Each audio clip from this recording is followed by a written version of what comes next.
Mabilis na nagbago ang ekspresyon ng kanyang mukha nang makita ako. Anong ginagawa mo rito, Clara? Nagugulat nitong tanong. Nagpalipat-lipat ang kanyang tingin sa akin at kay Pia. Manang, malakas na tawag nito sa matanda. Sir, nanginginig sa takot na sambit ng matandang katulong. Bakit nakawala ang babaeng to? Galit niyang anes. Sir, kanina ho kasi sumigaw si Rita na wala na itong buhay, kaya dali-dali po naming siyang kinuha sa bodega, nang mapansin kong may pulso pa ito, salaysay ng matanda. Wala akong sinabi na alisin niyo siya roon, kahit pamamatay ang babaeng yan, doon na ako napatayo. Ano bang sinasabi mo, Apollo? Bakit siya nandito? Bakit ganito ang itsura niya? Anong ginawa mo sa kanya? Sunod-sunod kong tanong. Kahit malaki ang kasalanan sa akin ng babaeng to, hindi ko naman kayang sikmurain na ganito ang itsura niya, wala nang ang mapaglagyan ang kanyang mga sugat. Tawagin niyo si Diego, sigaw pa nito, at hinila na ako paalis. Ano ba? Pagpiglas ko, rinig ko pa ang pagpapakiusap sa akin ni Pia na tulungan ko ito, ngunit hindi naman ako makawala kay Apollo. Hanggang sa makita ko ang tatlong lalaki, na mukhang mga bouncer ang mga katawan. Mabilis nilang kinuha si Pia, nagpupumiglas naman ito, at panay ang sigaw sa pangalan ko. Bitiwan mo ako, inis kong utos. Sinunod naman niya iyon, napahilot pa sa kanyang noo. Why are you here? Nasaan si Hailey? Tanong nito. Ang kapal mo naman, iniwan mo ang anak mo nang walang palam, kaya ako nandito, dahil kanina pa umiiyak ang bata. Hinahanap ka. Napahilamos naman ito sa kanyang mukha. I'm sorry, may emergency lang sa kumpanya. Hindi na ako nakapag-palam pa, dahil na rin abala ka sa lalaki mo. Ano, ako pa ang sisisihin mo. Pwede mo namang lapitan ang anak mo para makapag-palam. Okay, let's go back to Tita Karina house. Namimiss ko na agad ang anak ko, aniya, ngunit hindi ako gumalaw o sumunod sa kanya. Nanatili akong nakatingin sa kanya. What? Nagtatakang aniya. Bakit mo ginagawa yun kay Pia? Bakit gano'n na lang karami ang sugat at pasa sa kanyang katawan? Sabihin mo nga sa akin, anong ginawa mo sa kanya? Natigilan ito at dumilim ang tingin, mababakas ang galit sa kanyang mukha. Nasabi ko na ang lahat, na ang babaeng yun ang may dahilan kung bakit nawala ka sa akin, Clara. Kailangan niyang pagbayaran ang kasalaan ang ginawa niya sa atin. Nang dahil sa ginawa niya ay nang ulila ako ng lubos, nakaramdam ako ng awa, nang makitang nangingilid ang kanyang luha. Pero mabilis niya yung pinigilan gamit ang kamay. Pero nandito na ako, kami ng anak mo, malumanay kung saad. Kaya sana ay pakawalan mo na si Pia, hindi ka ba naawa sa kalagayan niya, ani kong muli. Hindi ako naawa sa ganong klaseng tao. Apollo, sambit ko, huminga ito ng malalim. Pakakawalan ko ang babaeng yun, sa isang kondisyon. Ano? Kinakabahan kong tanong. Bumalik ka sa akin, pakasalan mo ako. Tahimik ako sa kotse habang nakatanaw sa labas. Hanggang ngayon ay hindi ako makapagsalita. Hanggang sa maramdaman ko ang kamay niya sa aking binti. Puputulan ko yang kamay mo. Asak ko sa kanya, ngunit ang lokong to, tinawanan lang ako. Bakit ba ang sanggit mo, hindi kaya may laman na yan, sabay baling sa aking tiyan? Inis ko itong inirapan. Hindi porke may nangyari sa amin ay okay na kami. Bakit ba kasi ang rupok ko? Pero bakit ba kahit ipinaliwanag na niya ang lahat, ay parang hindi ako mapaniwala sa kanyang mga sinabi tungkol sa kanila ni Pia? Siguro hindi ko lang talaga matanggap ang natunghayan ko nung birthday ni Pia. Nandito na tayo, anunsyo nito, mabilis akong bumalik sa ulirat, at bumaba ng kotse. Mabuti at nakauwi na kayo, nakatulugan na ng apo ko ang kakaiyak niya, ani Mommy. Dali-daling lumapit si Apollo, at hinalikan ito sa noo, habang hinahaplos ang buhok. Ihahatid ko na siya sa kwarto, tumango naman ako. Mom, ihahatid ko na rin kayo sa kwarto nyo, kailangan mo na pong magpahinga, tumango naman ito. Nang may hatid ko si Mommy, ay may sinabi pa ito na nagpatigil sa akin. Sana ay magkaayos na kayo ni Apollo, anak. Hailey needs a father. Nakita natin kung gaano niya kamahal si Apollo, huminga ako ng malalim. Magpahinga na po kayo, Mom, at dumiretso sa kwarto ng aking anak. Naabutan ko itong tinatapik ang hita ni Hailey, habang naghaaming ito. Agad na kumabog ng husto ang aking dibdib. Napakaganda nilang tignan, kitang-kita ko ang saya sa mga mata ni Apollo. I'm sorry my princess, babawi bukas si Daddy, bulong nito. Ngunit sapat na iyon para aking marinig. Hinalikan niya muli sa noo si Hailey bago tumayo, subalit natigilan ito nang makita ako. Clara, nakaramdam ako ng pagkailang nang titigan ako nito ng husto. Bakit? Mamamasyal kami bukas ni Hailey, napamaang ako. Hindi mo ako isasama. Nabigla ako sa sarili kong tanong. Napakagatlabi ako. Ang ibig kong sabihin ay, sige mas mabuti pang ipasyal mo siya bukas, nauutol ko pang wika. Mas lalo akong namula nang makita ang pagngisi nito. Dali-dali akong tumalikod, at akmang lalabas na sa kwarto, nang magsalita ito. Mamamasyal tayo bukas, love. Tulala lang ako habang nakahiga, pakiramdam ko ay pulang-pula pa rin ang aking mukha. Paulit-ulit ko ring tinutuktukan ang ulo. Bakit ba kasi iyon ang lumabas sa bibig ko? Napahinga ako ng malalim, at piniling matulog na lang. Gusto ko sanang matulog sa kwarto ni Hailey, ngunit doon napiling matulog ni Apollo. Palalim na ang tulog ko nang makaramdam ako ng kaluskos. Ngunit hindi ko na iyon pinansin pa, dahil gusto ko na makatulog ng mahimbing. Masyado na akong napuyat kakaisip sa nangyari kanina. Napakunot noo ako nang maramdaman ang paglubog ng kama. Mabilis akong damilat, ngunit sumalubong sa akin ang una na madiin na itinatakip sa aking mukha, para hindi ako makahinga.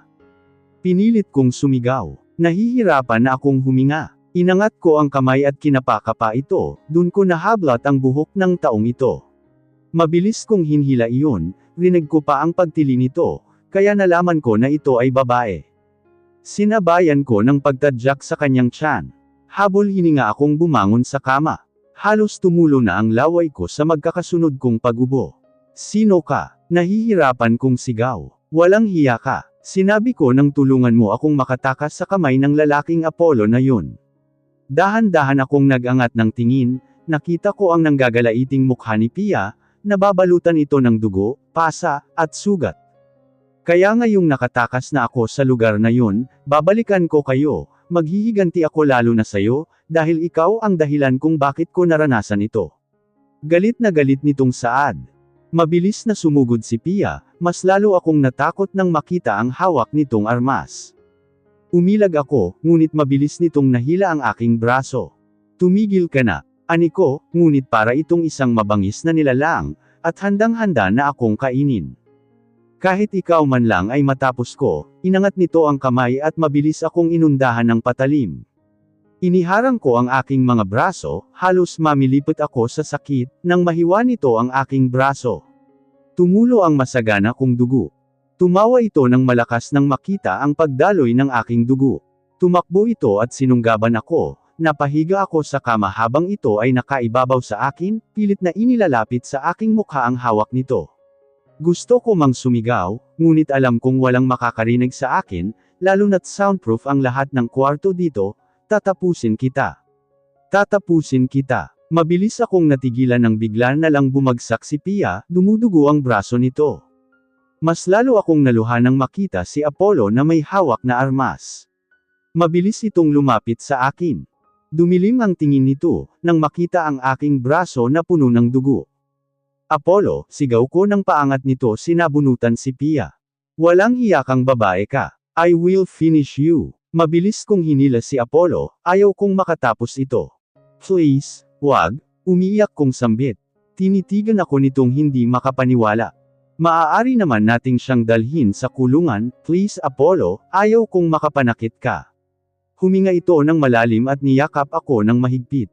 Okay please stop crying. Nasunod nga ang sinabi ko, ngunit malaking takot naman iyon nang malaman ni Mommy ang nangyari. Ayaw ko mang ipaalam sa kanya, dahil sa kalagayan niya, ngunit ayaw ko naman maglihim. Si Hailey lang ang walang kaalam-alam, hindi ko rin ito pinapasok sa kwarto, dahil sa mga mansang naroon. Mommy, si Daddy po. Umiiyak na naman si Hailey, ayaw nitong maniwala na dumating kagabi ang ama niya, ngunit dahil hindi naman niya ito naabutan sa kanyang paggising, kaya kanina pa ito nagtatanong at umiiyak. Anak, pauwi na si Daddy mo. Ani ko para tumigil na ito. Si Apollo ang nagdala kay Pia sa presinto, ayaw na niya akong isama dahil sa mga natamo kong sugat. Sinabi ko rin na madaliin niya, dahil paniguradong hahanapin siya ng anak niya. He's a liar. Hindi na po ba niya ako love mommy, nahabag naman ako rito, kaya niyakap ko ito at pilit na pinapatahan. No baby, daddy loves you so much okay. Tahan na hintayin natin si daddy, pauwi na iyon kahit masakit ang aking braso, ay pilit ko itong buhatin, hanggang sa makarating kami sa living room, sakto naman na dumating si Apollo. Mabilis na kumalas sa akin si Hailey at tumakbo rito. Rinig na rinig ko ang kanyang paghagulgol, sobra niyang namiss ang kanyang ama. I'm sorry my princess. Hindi na ako nakapag-paalam sa'yo, paulit-ulit niyang hinalikan ang ulo nito. Tahan na baby, mamamasyal tayo nila mommy okay ba yun? Kuminang naman ang mata nito sa saya at nagtatalon. Yes, yehey, hindi na ito maawat sa kakatalon sa sobrang saya. Pinaluto ko na si Manang Sally ng mga pagkain na aming babaunan. Dahil nga masakit pa ang aking braso, kaya hindi ako makapagluto. Mommy, I'm big girl na po. Kaya ko nang magdamit, nangiti naman ako nang sabihin niya iyon. Pero nagpapabuhat ka pa kay daddy mo, nang aasar kong sambit. Kasi po na-miss ko si daddy mommy, tumungo naman ako. Okay, sige bilasan mo na riyan. Nang makarating kami sa napakagandang parke, hindi magkamayaw sa tuwa si Hailey, lalo nang makita niya ang maraming batang naglalaro. Napaka-presko rito, dahil na rin sa nagraramihang puno. May katabing playground din dito. Habang abala ako sa pagsasaayos ng mga gamit at pagkain, at nag-aya si Hailey.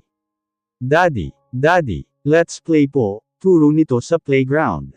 Napangiti naman ako, ngunit mabilis rin akong natigilan, nang bigla na lang akong dampian nito ng halik sa aking labi. Yee, mommy namumula ka po. Nakagat ko ang labi, at masamang tinignan si Apollo. Bakit ba bigla-bigla na lang tong nanghahalik?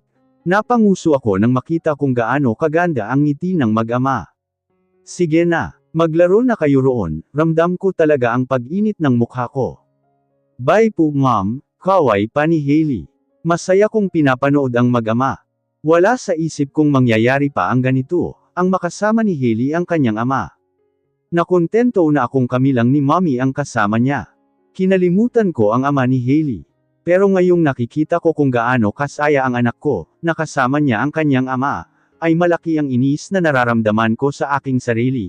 Dahil ipinagdamot ko ng ilang taon ang sayang nakikita ko ngayon kay Hailey, ang akala kong masaya at kontento na si Hailey, na kami lang ni mommy ang nakakasama niya ay nagkamali ako, dahil malaking parte sa anak ko, nag-gusto nitong makasama ang ama, kahit pa na nagsinungaling akong patay na si Apollo. Nakangiti kong hinahaplos ang buhok ni Hailey, na pagod rin kakalaro. Agad akong nag-angat ng tingin, nang makitang si Apollo, may bitbit itong gitara. Mabilis akong namula, nang maisip na kakantahan ako nito. Kumalma ka Clara, mas lalo akong yumuko para hindi nito mahalata ang aking pamumula.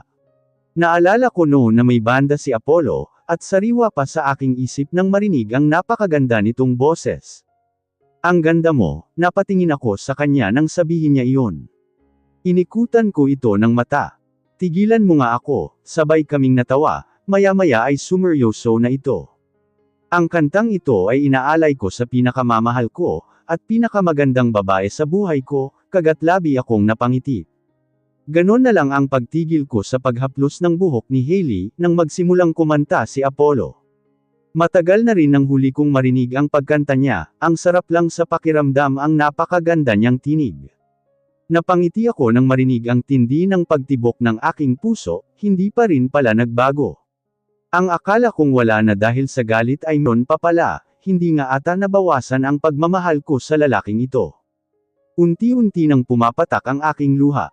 Mababasa sa kanyang mga mata, kung gaano niya ako kamahal. Maingat nitong binitawan ang gitara at lumapit sa akin, para hawakan ang aking mukha. Napapikit ako nang naramdaman ang init ng kanyang palad, napakasarap yun sa akin, pakiramdam ko ay hinahaplos rin ito ang aking puso. Mahal na mahal kita Clara, please bumalik ka na sa akin. Emosyonal ay sinsero nitong saad, nakikita ko na rin kung paano manggilid ang kanyang luha. Dahan-daang umangat ang aking kamay, at inilagay iyon sa kanyang pisngi. Ano pa ba ang pumipigil sa akin, mahal niya pa rin ako, at lalong ganon rin ako. Nakapagpaliwanag na siya sa akin, at naniniwala ako sa lahat ng kanyang sinabi. Hindi niya talaga ako niloko, biktima siya sa kadesperadahan ni Pia at Mia. Mahal na mahal din kita Apollo, kasabay noon ang pagbagsak ng luha ni Apollo, maingat ako nitong siniil ng halik. I love you love, mahina nitong sambit, animoy kinikilig dahil sa tindi ng pagkislap ng kanyang mata. Sa mga lumipas na 2 linggo ay maraming nangyari, katulad ng makausap ko si Tito Alex, ipinaliwanag rin ito ang pangyayari sa pagitan nila ni Mia. Doon ko nalaman, na isa palang ampon si Mia, kaya ganun na lang itong kadesperada na may mapakasalan sa mag-amang Villamor, at dahil nasa isipan ni Mia na malabo na nitong makuha si Apollo, kaya si Tito Alex ang ibiniktima nito. Hindi ako makapaniwala sa mga nangyari sa mga nakalipas na taon. Nilugmok ni Apollo ang pamilya ni Pia, hanggang sa maghirap ito at umuwi na lang sa malayong probinsya. Samantalang gusto mang paghigantihan ni Tito ang pamilya ni Mia, ay nagmakaawa ang dating pamilya ni Mia, idiin nila na wala silang pakialam kay Mia kung ano man ang gusto nilang gawin, dahil hindi naman daw nila anak ito. Nakaramdam pa rin ako ng awa sa dalawang iyon. Si Pia ay kasalukuyang nakakulong na, at dinidinig ang kaso nito. Samantalang si Mia ay hindi ko alam kung saan naroroon, hindi ko naman pwedeng tanungin si Apollo, dahil alam kong mag-iinit lang ang ulo nito, kapag narinig ang pangalan ng babaeng yun. Bagsak at naghahabol hinga kaming pareho. Kakatapos lang namin, halos naka-4 na ano kami, oo 4 na exercise kaya matinding pagod at antok na ang aking nararamdaman.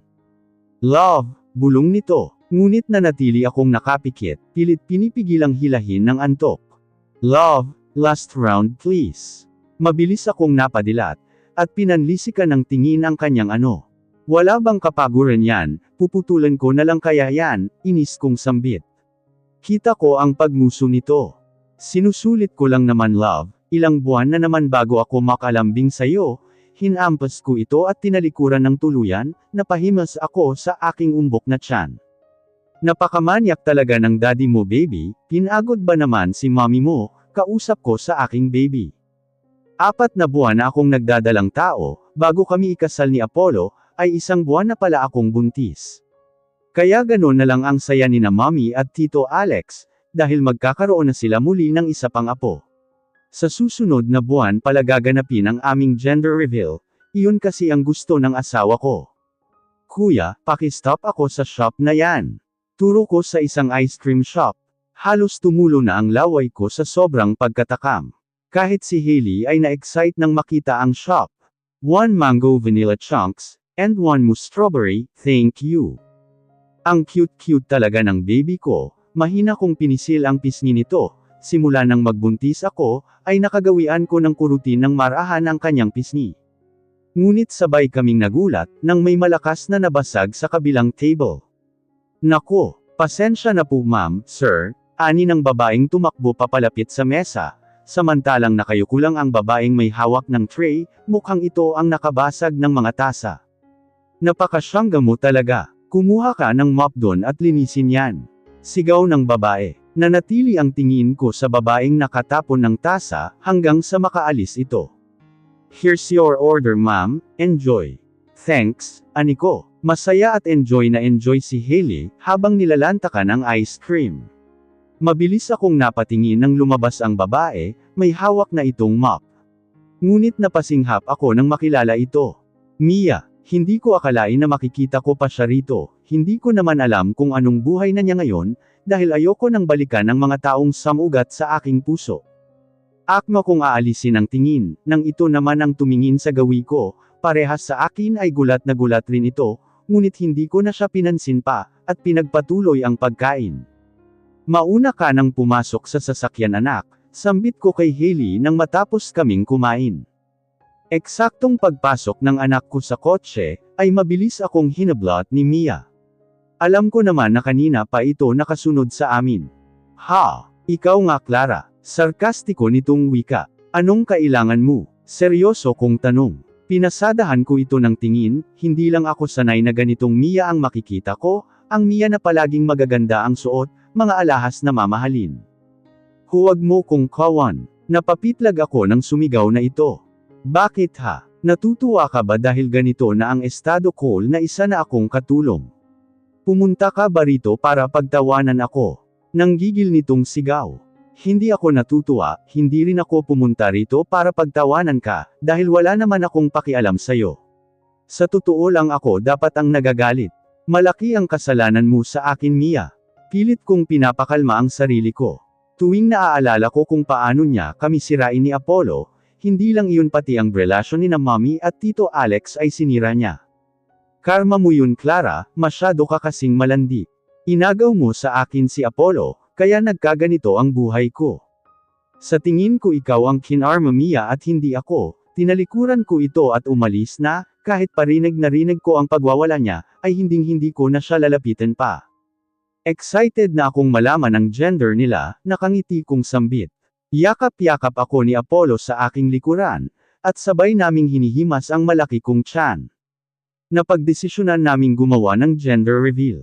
Kaya ngayon ay kitang-kita ko sa mukha ni Apollo, kung gaano ito ka-excited, kanina niya pa nga gustong tusukin ang malaking lobo sa labas. Mom, Dad, kanina pa po kayo tinatawag ni Mama Karina, bakas rin ang kapanabakan kay Hailey. Mahina kong pinalo ang kamay ni Apollo.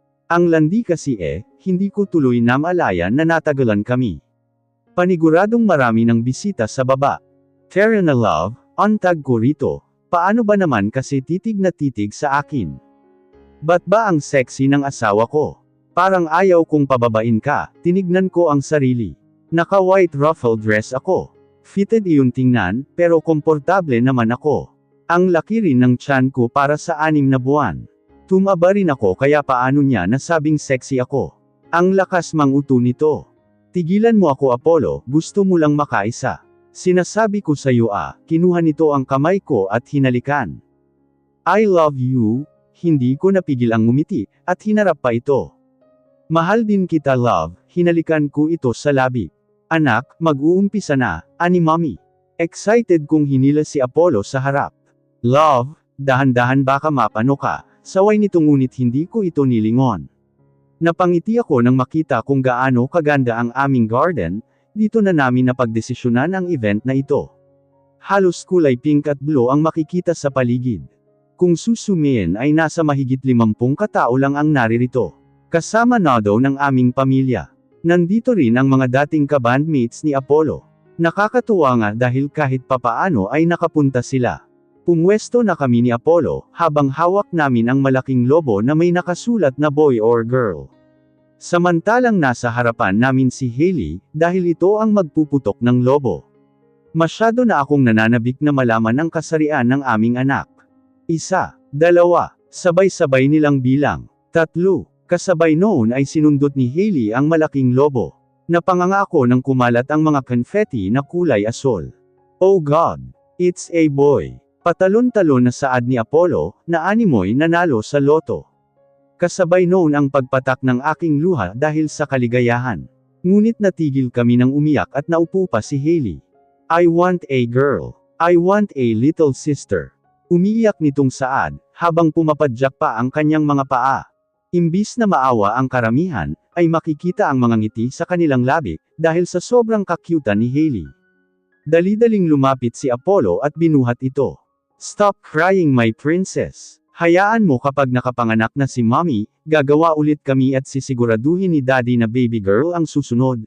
Napuno ng tawanan ang kapaligiran, masaya namang tumayo si Hailey, at niyakap ng mahigpit si Apollo. Sabay kaming napailing ni Mommy sa kalokohan ng asawa ko. Naabutan ko si Apollo nasa balcony, naka-boxer lang ito, habang umiinom ng red wine. Hindi ko na naman napigil ang mapakagat sa aking labi.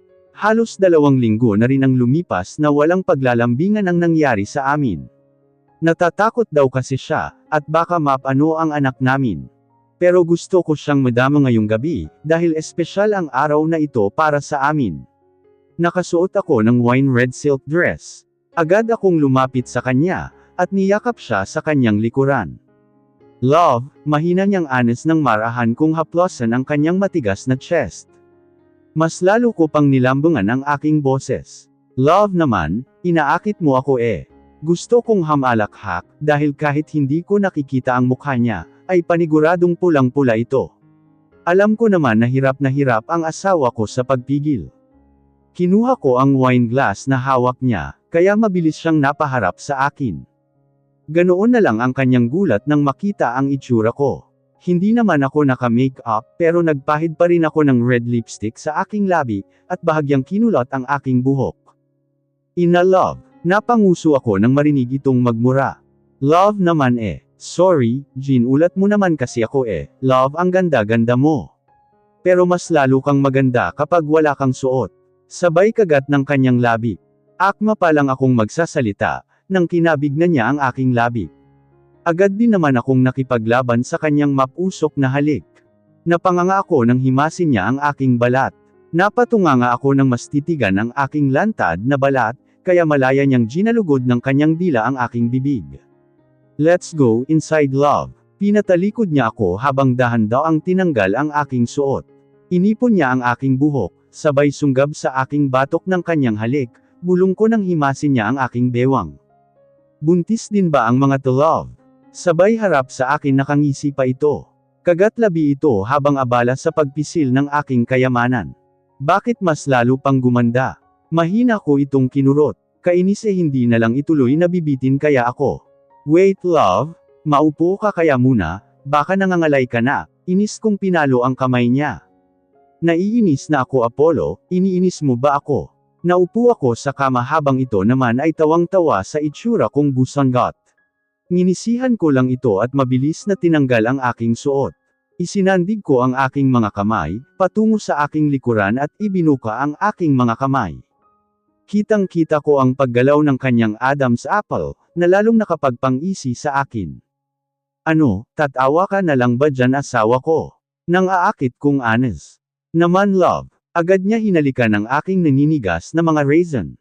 Kagat-labi akong nakatitig kay Apollo. Habang abala siya sa pagpapaikot ng dila sa aking balat, ay bumaba ang kanyang kamay sa aking nakausling katawan, at paulit-ulit niya itong kinalabot na nagpapaliyad sa akin. Love, ang ganda mong panuurin, habang nag-iingay ka, mas lalo kang gumaganda, mahal na mahal kita Clara. Paulit-ulit niyang kinakagat ang aking pang-ibabang labi. Ngunit hindi ko mapigil ang isambit ang gusto kong mangyari. Please love, no, baka mapano ang babies. Akma pa lang ako magsasalita, nang huminto ito na siyang mas lalong nagpasalubong sa aking mga kilay. What the, humiga ito sa kama. Sit love. Pagkasabi niya pa lang noon, ay pakiramdam ko ay matatapos na ako.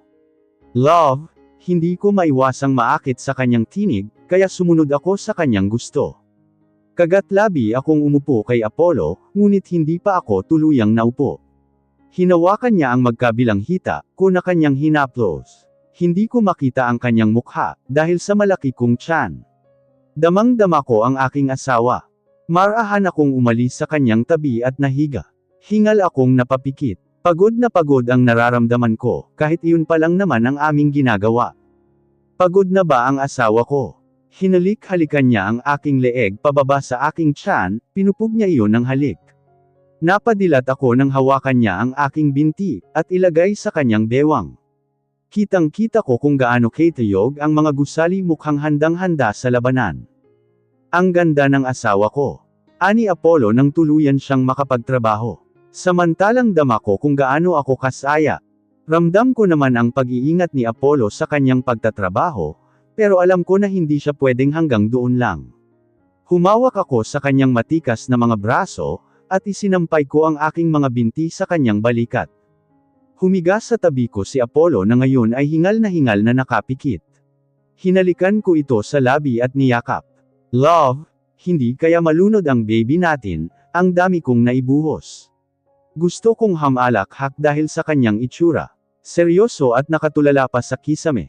Alam mo pagod ka lang love, matulog na tayo. Huwag ka na mag-alala. Walang mangyayaring masama sa anak natin. Humarap ito sa akin at hinaplos ang aking mukha. Ako ang pinakamasayang tao noong ikasal tayo, ako ang pinakamasayang tao nang malaman kong buntis ka. Napakaswerte ko dahil ikaw ang nanay ng mga anak ko, alam mo kung gaano ako kabaliw sa'yo Clara. Halos mamatay ako noong iniwan mo ako. Pero malaki ang kapalit noon, dahil ngayon ay isa na tayong buo at masayang pamilya. Mahal na mahal kita Clara. Sabay na nagpatikan ang aking mga luha. Mahal na mahal din kita asawa ko, mahal na mahal ko kayong pamilya ko.